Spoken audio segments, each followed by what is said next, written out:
Ayan guys, magluto tayo ng ulam. So nagpapakulo na ako ng tubig guys. Ilagay natin ang sibuyas. Ayan, isang sibuyas yan. Hinati-hati ko siya ng ganyan. Siyempre lagyan natin ng luya. Ayan, hindi ko na tinanggal yung skin niya guys, pero hugas naman yan, kaya malinis. At lagyan natin ng kamatis. Isang kamatis.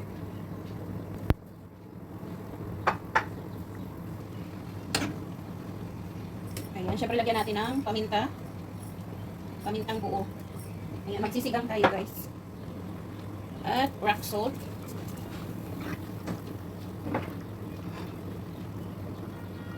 Ayan, pakuluin muna natin yan. Ayan guys, dahil kumukulo na, ilagay natin yung sinigang sa sampalok guys.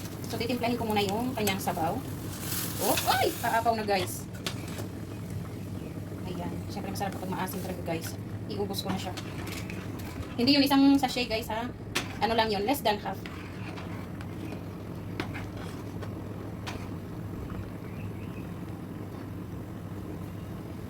Ayan, lagyan natin ng mushroom. 3 piraso lang yan guys. Tapos hinati ko lang. Kung ano lang yung available sa aming ref, ayan lang ang iluto natin. Pagkasyahin na lang natin kung anong meron. At syempre gusto ko ng maanghang, huwag kalimutan ang sili.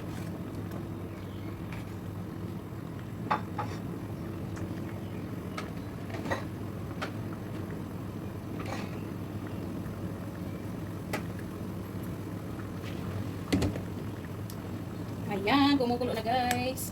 Ilagay na natin yung ating isang slice na tuna. Ayan. Hayaan muna nating maluto yung isda guys. Ayan, takpan muna natin.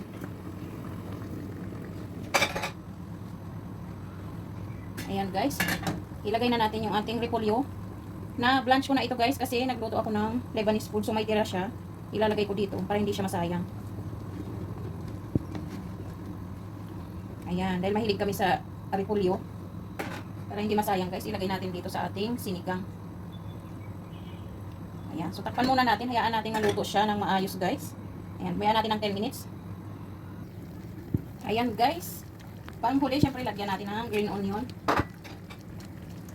Yummy! Sarap ng ulam namin ni Budots guys.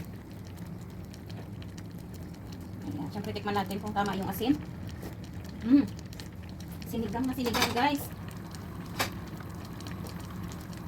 Ayan na. So tingnan natin yung isda sa ilalim guys. Ayan, buong buo pa rin yung ating tuna. Ayan guys. Ayan na guys. Kain na tayo. Yes. Ang sarap ng asim niya guys. Ito na yung tuna. Ayan, malaki kasi siya guys. Kaya 1/4 lang. Yummy. Kain tayo ah. Hop.